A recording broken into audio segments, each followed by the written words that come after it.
Fala pessoal, sejam muito bem-vindos ao canal Sou o Caso. Eu sou o pastor Adriano Bussadori e é um imenso prazer receber vocês aqui para mais esse vídeo. Já como é de praxe da casa, né, eu vou pedir para você se inscrever no canal, acionar o sininho das notificações, deixar o teu like, compartilhar esse vídeo para com que mais pessoas sejam abençoadas através da ministração da palavra de Deus, através do seu compartilhamento, que eu e você nós possamos ser missionários da palavra do Senhor nessa nova geração, que eu e você, que nós possamos marcar a nossa geração por intermédio da palavra de Deus. Hoje eu quero falar com vocês aqui a respeito de um texto bíblico que por muitas vezes nós fazemos a leitura de alguns textos bíblicos e nós deixamos passar algumas palavras-chave que vai nos dar, na verdade, um entendimento completo daquilo que o escritor estava querendo transmitir mediante a presença de Deus ali. Né? Nós sabemos que a Bíblia é um livro escrita por homens, mas totalmente inspirado por Deus. Então, nós temos que entender que a Bíblia ela foi escrita por várias pessoas, em tempos diferentes, em locais diferentes, né, em situações diferentes, mas todos eles sempre dirigidos pela voz de Deus, pela voz do Espírito Santo.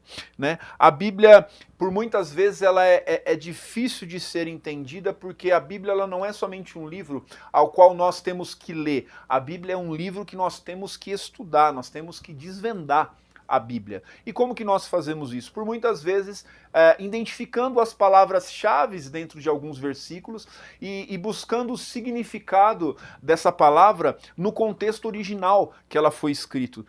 Ora seja no grego ou ora seja no hebraico, para a gente entender, na verdade, o significado daquela palavra. Quando nós entendemos o significado daquela palavra, aquilo que nós estamos lendo na Bíblia vai fazer totalmente sentido para nós, porque a gente vai estar entendendo a essência daquilo que foi escrito, daquilo que foi transmitido pelo seu escritor. Eu quero compartilhar hoje com você um texto que se encontra lá no livro de João, no capítulo 20, e eu gostaria que você pudesse acompanhar comigo neste momento. Vai dizer assim: e no primeiro dia da semana, Maria Madalena foi ao sepulcro cedo, sendo ainda escuro, e viu que a pedra foi retirada do sepulcro. Então ela correu, foi a Simão Pedro e a outro discípulo a quem Jesus amava e disse-lhe: eles levaram o Senhor do sepulcro, e não sabemos onde eles puseram. Então Pedro saiu com o outro discípulo e foram ao sepulcro. Assim os dois corriam juntos, mas o outro discípulo ultrapassou a Pedro e chegou primeiro ao sepulcro. E ele, curvando-se, olhou para dentro e viu panos de linho posto ali. Todavia não entrou. Então chegou Simão Pedro, que seguia, e entrou no sepulcro. E viu os panos de linhos caídos, e que o lenço que estava sobre a sua cabeça não estava caído com os panos de linho, mas enrolado em um outro lugar à parte. Ou em outras traduções vai dizer que o lenço estava dobrado em um outro local. Olha só que situação interessante que nós vemos aqui nessa passagem. Os dois saem correndo junto, né? O Pedro fica um pouco para trás, o outro discípulo chega primeiro e ele somente se encurva e olha e observa que ali o corpo de Jesus não está no sepulcro onde ele foi sepultado.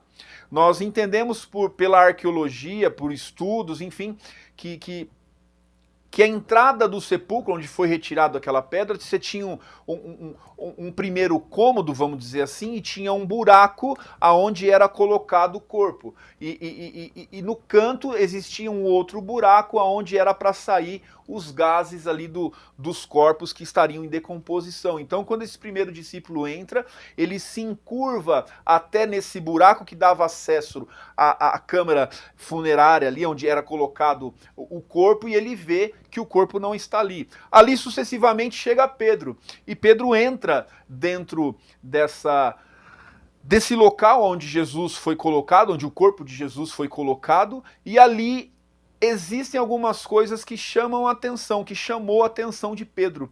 E que, na verdade, quando nós fazemos essa leitura de uma forma corriqueira, a gente não se atenta aos detalhes daquilo. Você vê que Pedro, ele entra e ele começa a observar, ele verifica que o corpo de Jesus não está ali, e ele começa a observar e ele olha que os panos que estavam enrolados no corpo de Jesus estavam já soltos ao chão, e ele também tem uma outra coisa que chama a atenção dele, que é o pano que cobria o rosto de Jesus, que não estava jogado no chão junto com os lenços que cobriam o corpo. Esse lenço já estava dobrado em cima de uma pedra, de uma outra pedra à parte, ou na cabeceira da onde Jesus foi colocado.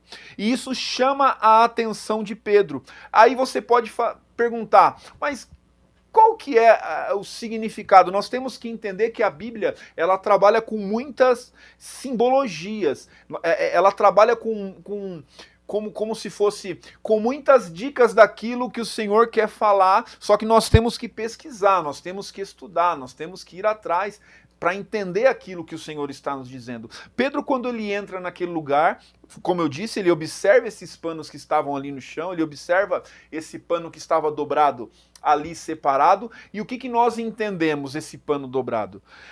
Eu venho de uma descendência de família mineira, então nós sabemos que toda casa de mineiro, quando você vai, onde você é convidado ali para uma refeição, ali tem comida, e ali se você não come é como se fosse, como se você estivesse desrespeitando, né? Eu vejo isso muito dentro da minha família. Em qualquer lugar que nós vamos, tem ali um café da tarde, tem um queijo, tem um pão de queijo, um doce de leite, né? Faz parte da tradição da minha família que é mineira. Então nós temos que agora nos jogar para o tempo lá dos hebreus e procurar entender qual que é essa representação sobre esse lenço? O que isso representava? Nós vamos, por intermédio de estudos, entender que isso nasce antes mesmo do povo judeu. Isso vai nascer lá no povo hebreu. E o que acontece? Naquela época, os senhores que tinham ali os seus servos, os seus empregados, quando eles se sentavam à mesa, quando eles estavam ali para fazer a sua refeição e os servos ficavam todos ali próximos da mesa e assistiam ali os seus senhores a comer, nós vamos ver que quando esse servo ele pegava, montava a mesa, ele colocava todos os lenços dobrados do lado dos pratos, tudo bonitinho, tudo muito bem arrumado. Quando os seus senhores começavam a comer, e ali, quantas vezes eu e você estamos comendo e ali toca um telefone, nós temos que às vezes levantar da mesa e atender em um outro cômodo da casa, ali nós levantamos e deixamos o nosso prato. O que acontecia? Naquela época, quando o seu senhor levantava da mesa e ele pegava esse lenço, se limpava a sua barba, limpava a sua mão, e se ele amassasse o lenço de qualquer jeito e jogasse na mesa, isso tinha um significado que aquela pessoa que tinha feito aquela refeição, ela já estava satisfeita, que ela não iria voltar para a mesa. Então isso era um significado, aquilo era um sinal que ele estava dando para as pessoas que o seu prato, o seu copo, os seus talheres já poderiam ser retirados ali da mesa. Mas, porém, quando o seu senhor levantava por intermédio de alguma coisa da mesa e não tinha terminado a sua refeição, ele se limpava a sua barba, limpava a sua mão, porém ele pegava esse pano e ele dobrava esse pano e colocava o pano ao lado do prato. E qual que é a mensagem? Ele estava passando uma mensagem para os seus servos que estavam ali assistindo a sua refeição, dizendo, olha, eu estou levantando da mesa, eu tenho que resolver alguma outra coisa, porém eu não terminei minha refeição. Não mexa no meu prato. Aí você pode perguntar, mas o que isso tem a ver com a palavra do Senhor? Quando Pedro entra até ali, onde o corpo de Jesus estava, e ele olha esse lenço dobrado, automaticamente essa parte cultural, essa parte de ensinamento que eles tinham, isso vem à tona. Peraí, Jesus está me comunicando algo aqui. Por quê? O lenço dobrado quer dizer, eu não terminei, eu vou voltar. Olha só que nós só conseguimos ter essa percepção quando nós estudamos a palavra de Deus, quando nós vamos estudar as referências históricas desse povo. Então Jesus deixa ali um recado, fala, olha, eu estou indo para o Pai, tá?